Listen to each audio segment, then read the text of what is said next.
Samia Harissi. Bonsoir. Et pour commencer, bien cette nouvelle consécration pour la littérature marocaine. Et oui, vous le disiez vous-même avant-hier, Wadir, le romancier et essayiste Fouad Laroui a décroché le prestigieux prix Goncourt de la nouvelle pour L'étrange affaire du pantalon de Dassoukine. Publié aux éditions Julliard, ce recueil de nouvelles écrit dans le style très classique de l'écrivain raconte, entre autres, l'histoire d'un jeune fonctionnaire marocain en mission à Bruxelles pour négocier au meilleur prix du blé européen. Et avec nous en duplex d'Agadir, on va dire Fouad Laroui. Fouad Laroui, bonsoir. Bonsoir. Vous êtes l'heureux lauréat du prix Concours de la Nouvelle 2013, le troisième marocain, après Tarabij Loun, qu'il a décroché en 1987 pour le roman et Al-Tef Labi pour la poésie en 2009. Fouad Laroui, qu'est-ce que vous inspire cette consécration de l'écriture marocaine?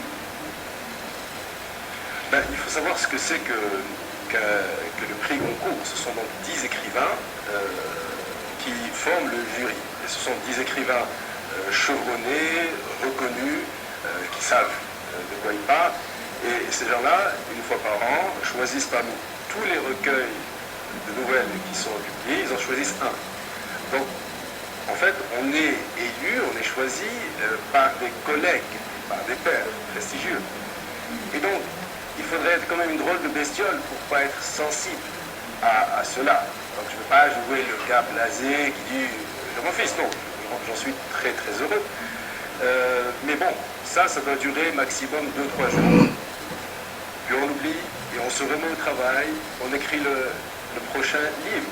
Et au-delà de ma petite personne, il y a quand même, ce que vous disiez en introduction, il y a quand même le fait qu'un jury parisien choisissent un livre écrit par un auteur marocain. Et il faut que je précise quand même que je n'habite pas en France. Je suis vraiment un étranger à la France. Malgré tout, ce jury a choisi mon recueil et donc, comme vous le disiez, c'est la littérature marocaine qui est aussi à l'honneur. Et je dis la littérature marocaine dans son ensemble, c'est-à-dire ceux qui écrivent en arabe, en tamazight, en français, en espagnol, en anglais, en néerlandais, sont eux tous la preuve que la littérature marocaine connaît toujours le même élan, la même vitalité qui a été la sienne depuis l'époque Béni. Il y a un paradoxe malgré tout, Fouad Laroui, c'est que les Marocains ne sont pas réputés pour leur goût ou leur sens de la lecture. Vous avez une formation qui est plutôt scientifique. Qu'est-ce qui vous a donné le goût de l'écriture? Oui, vous avez raison, j'ai une formation scientifique, j'ai même été ingénieur à l'Office chérifien des phosphates. Et si je me trouve aujourd'hui à Agadir, c'est parce qu'effectivement, je mène des discussions, des colloques dans le cadre du SIMFOS dont vous parliez tout à l'heure. Donc c'est un peu mon aspect ingénieur scientifique. C'est pour cela que je suis à Agadir en ce moment. Mais si vous voulez, moi je ne vois aucune contradiction. J'ai toujours adoré lire depuis que je suis petit. Et en fait, c'est ça, vraiment c'est ça la clé. Il faut que les parents donnent à leurs enfants l'envie de lire. Alors, chacun sa stratégie, qui se débrouille, mais tout cela, ça se passe entre, disons, 3-4 ans et 10 ans. C'est à ce moment-là que le prix est pris. C'est aux parents de faire leur boulot.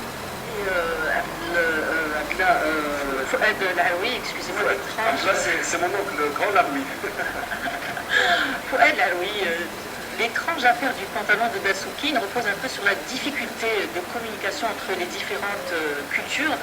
Vous avez choisi, comme toujours, de traiter ce thème avec l'humour qu'on vous connaît. On a l'impression que ce thème revient souvent dans vos écrits. Oui, parce qu'il se trouve que je suis moi-même entre plusieurs cultures. Vous savez que je suis professeur à l'université d'Amsterdam, je suis très souvent au Maroc, je voyage énormément. Et ma grande idée, si vous voulez, tout homme devrait avoir une grande idée pour inventer sa vie. Ma grande idée, c'est qu'il n'y a pas réellement de conflit des cultures, des conflits entre la façon de voir le monde d'un individu qui se trouve ici ou qui se trouve là. Et donc, tout cela procède finalement d'un malentendu. Et donc, moi, j'aime bien écrire des histoires où je montre des malentendus entre des gens qui ne se comprennent pas, qui ne s'entendent pas, qui croient que c'est culturel. Et j'essaie réellement de montrer à chaque fois que ce sont des malentendus.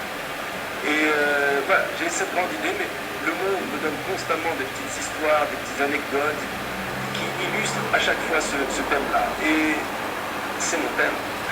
Et on va se quitter sur ces bonnes paroles. Merci beaucoup d'avoir répondu à nos questions. Et félicitations encore pour votre prix. Bravo et merci Fouad Laoui. On poursuit avec